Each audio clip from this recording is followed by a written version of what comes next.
mereka sudah mulai menyidik, mulai menahan tanpa punya bukti yang cukup. Sehingga lama sekali mereka molor. Molornya 2 bulan lagi ya.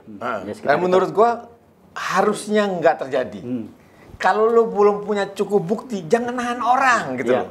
Karena nanti kan akan merembet ke yang lain, nyundul-nyundul. Iya, betul. Atau kemungkinan yang kedua, ketika proses penyidikan banyak deal, banyak yang kesangkut-sangkut yang lain lalu diselesaikan, dikunci di sini, dikunci, jangan sampai merembet. Itu biasa tuh begitu. Iya, di pengadilan, di proses penyidikan proses dealing di dalam penyidikan itu yang gue curigai.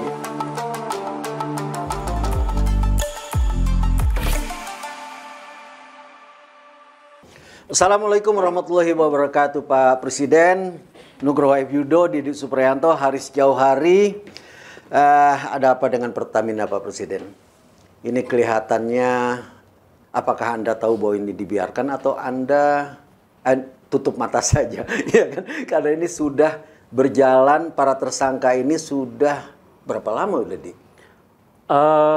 tersangka pertama itu ditetapkan 24 Februari ya. Itu ada 6, terus kemudian 28 Februari itu ada 2 tambahan. Jadi total ada 3. Berarti total ada 9 ya. Itu yang 6 itu pejabat Pertamina. Ada Dirut Patraniaga, Dirut International Shipping, terus kemudian Dirut Free Stock dan Produk, terus ada VP, Vice President itu di bawah direktur ya, Vice President itu. Pernah jadi Vice President. Orang suka mencampur adukan antara jabatan dengan pangkat. Vice President itu pangkat. Orang suka mengartikan Vice President sebagai wakil presiden. No, bukan. Vice President itu pangkat. Bisa aja jabatannya sebenarnya cuma GM, tapi dia sudah VP. Oh gitu ya. Yang pernah. Dia salah, kita juga nggak paham. Nah, kemudian ada 3 yang partnernya ya, swasta. Ada si Kerry Riza, anaknya Reza Karel itu dari navigator Katulistiwa yang disebut sebagai beneficial owner. Kemudian ada stafnya ya, komisaris dari navigator juga. Terus ada Gading Ramadan, ini perusahaan PT Orbit Terminal Merah. Ini yang punyanya si Rizal Khalid yang langsung, yang nanti akan yang ditangkap berikutnya. Itu kita omongin belakangan atau di lain episode. Nah, sebetulnya kalau kita lihat di aturan mainnya kan, KUHAP itu bilang, untuk KUHAP itu kan kitab Undang-Undang Hukum Acara yang sekarang lagi mau diganti itu. Kalau untuk di pidana umum itu penyidik bisa menahan tersangka itu 20 hari. Kemudian penuntut umum setelah disidik kan diserahkan penuntut umum. Penyidik bisa melakukan perpanjangan? Kalau diumumkan perpanjangan, sebentar. Jadi kita anggap aja ketika penyidikan pakai perpanjangan? Iya, pakai penuntut umum 40 hari. Total jadi perpanjangan kalau nggak salah sekali, 20 hari juga. Terus penuntut umum juga bisa melakukan perpanjangan, ya itu. Tapi itu kan umum. Yang kita perhatikan adalah yang kasus korupsi yang diatur di Undang-Undang Tipikor. Penyidik itu bisa nahan 20 hari, perpanjangan 40 hari. 60 hari. Jadi total 60 hari. Kemudian dari penyidik kan diserahkan ke penuntut umum untuk disiapkan berkas penuntutan kan. Penuntut umum bisa menahan 20 hari, perpanjangan 30 hari. Jadi total 50 hari. 110. Total dari penyidik ke penuntut umum 110. Nah, kalau kita hitung, dia kan ditahan pertama kali itu kan 24 dan kemudian nyusul yang 28 Februari. Semua bulan Februari. Ya, Februari. Kita hitung Maret, April, Mei. Akhir Mei itu sebenarnya harusnya. Ya, Juni kan. Juli kan udah 5 ini. Nah, sebetulnya 22 Juli kemarin itu penyidik sudah merimpahkan ke penuntut umum. Seharusnya. Enggak, sudah. Jadi menurut Jaksa Agung, juru bicara Jaksa Agung, dari penyidik sudah dilimpahkan ke penuntut umum yang ada di kantor Kejaksaan Agung. Jadi juga. Sebenarnya harusnya udah telat tuh. Ya, kan berarti kita hitung 22 Juni kan, 22 Juni kan. Berarti kan butuh waktu 50 hari tadi kan. Iya. Juli, Sekarang minggu Agustus, Juni, sekarang Juli. sekarang Juli ya. Nah, jadi tambah 50, Juni tambah 50, sekarang harusnya minggu-minggu Ada ini. harus minggu-minggu ini. Tapi tadi penuntut Yang umum tadi itu yang kelebihan itu. Iya, Ketika yang tahap 60 hari. penyidik itu harusnya kan cuma 60 60 hari. hari ya. Ternyata kalau sampai akhir Juni berarti dia udah melanggar sekitar 60 hari. Nah, itu bisa jadi masalah nggak Harusnya jadi masalah. di apa istilahnya gugatan awal Harusnya itu? jadi masalah kalau tersangkanya mau mengajukan gugatan pra-peradilan. Pra-peradilan ya gitu. Nah, Nah, itu masalahnya dia nggak ngegugat pra-peradilan kan, dia ditahan berlebihan tapi jadi diam aja malah mengikuti prosedur. Nah, ini akibat hukumnya tapi apa? jangan nanti setelah dilimpahkan di pengadilan baru. Pra-peradilan dulu. Kalau pra-peradilan dulu nggak dilakukan, maka satu-satunya peluang nanti dieksepsi.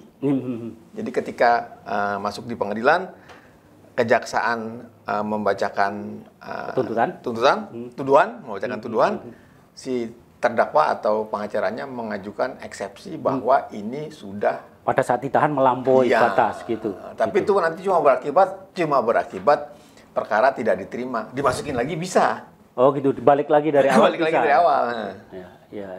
Itu yang sebetulnya kemarin kita sudah kenapa sih kok nggak selesai Nah, itu gitu. persoalannya, kenapa? Baru 22 Juni ke penuntut umum, lalu 22 Juni ke penuntut umum sampai ke pelimpahan di pengadilan kan butuh waktu 50 hari, mestinya hari-hari ini. Kan cuma ada dua kemungkinan. Ya. Jadi Pak Presiden, kelihatannya dua sahabat saya ini menyimpan kecurigaan bahwa apa yang dia katakan itu menunjukkan bahwa jangan-jangan para tersangka ini bisa segera bebas. Enggak. Bebas nggak bisa. Yang lu Bebas curigai nggak bisa, cuma nanti prosesnya yang bermasalah, bisa bolak-balik lagi Iya. tadi itu. akhirnya Coba. Ada dua kemungkinan kalau yang tadi. Pertama, kepolisian Ini atau kejaksaan, gini lah, ketika proses penyidikan, penyidik belum cukup siap dengan bahan bukti. Sehingga dia lewatinnya hampir 2 bulan loh. Kalau betul. dari 60 hari Februari, Maret, April, itu akhir April harusnya udah selesai. April, Mei, Juni baru diserahkan. Jadi ada 2 bulan yang kelebihan. Jadi mereka sudah mulai menyidik, mulai menahan tanpa punya bukti yang cukup. Sehingga lama sekali mereka molor. Molornya 2 bulan lagi ya. Dan menurut gua harusnya nggak terjadi. Kalau lo belum punya cukup bukti, jangan nahan orang gitu loh.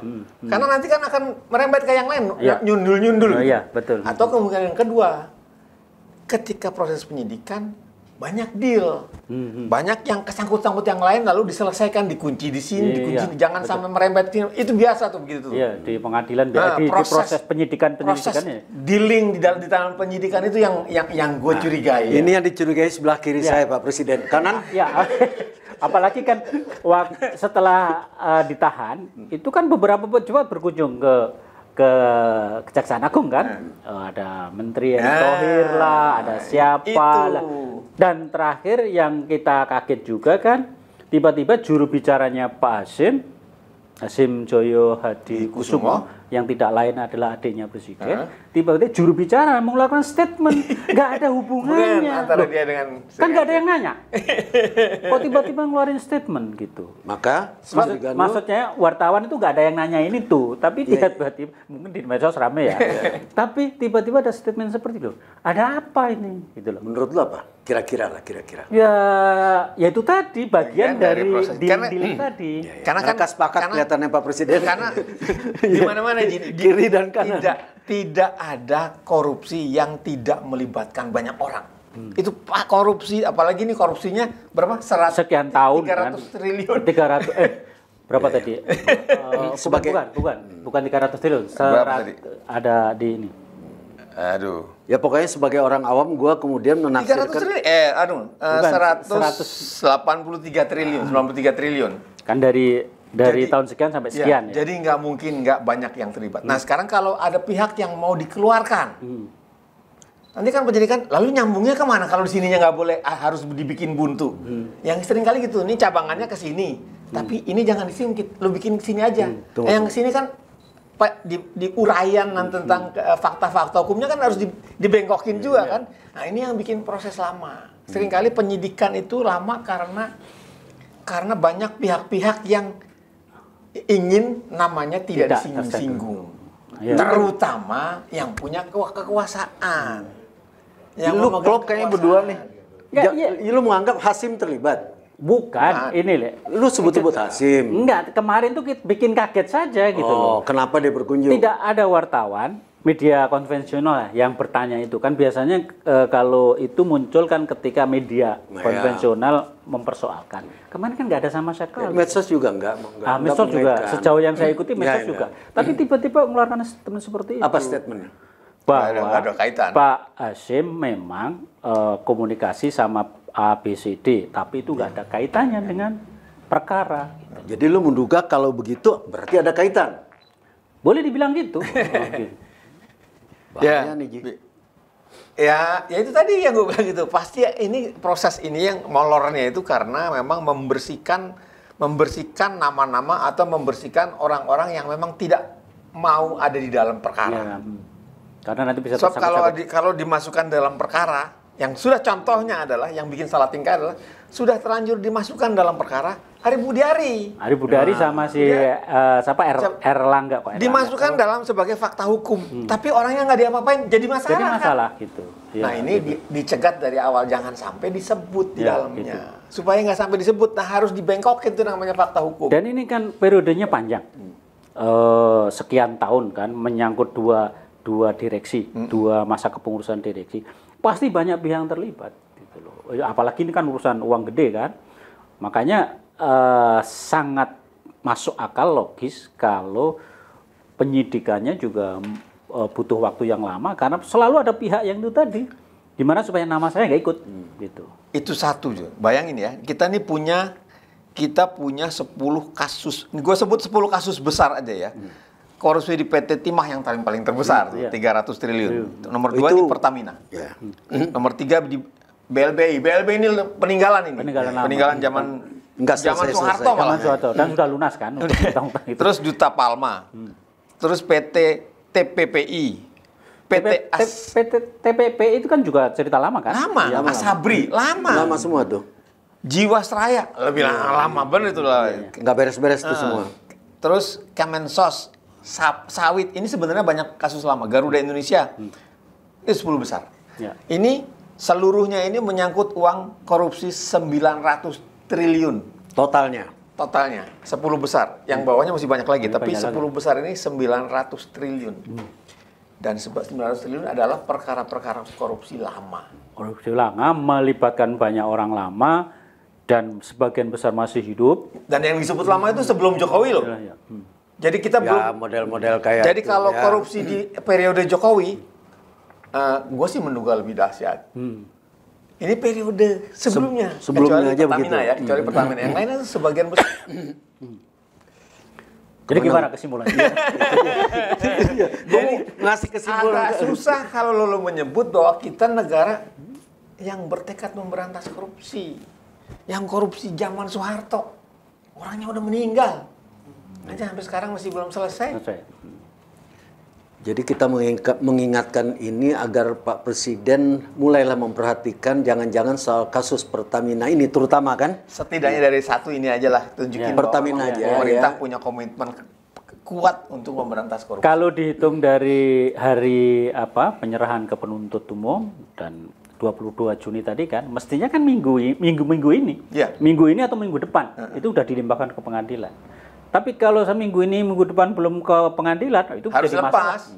Harus lepas. Bisa bebas. Bukan bebas. Bebas bukan. Oh, lepas dari tahanan. Lepas di proses awal lagi. Bisa diproses lagi. Bisa. Panjang lagi. Ya, panjang lagi. Dan nggak akan selesai. Ya bisa aja. Tergantung. Kan banyak kasus kayak gitu. Iya makanya. Pak Presiden itu yang kami maksud bahwa barangkali Bapak bisa segera memberikan perhatian serius tentang masalah ini atau membiarkan mereka bebas. Lepas kalau nggak. Kalau bebas itu kan sudah divonis keluar. Kalau lepas lo nggak ditahan. Lepas tahan. Susah lagi nangkapnya Ji. Susah lagi. Begitulah Pak Presiden. Jadi terima kasih. Wabillahi taufiq wal hidayah. Wassalamualaikum warahmatullahi wabarakatuh.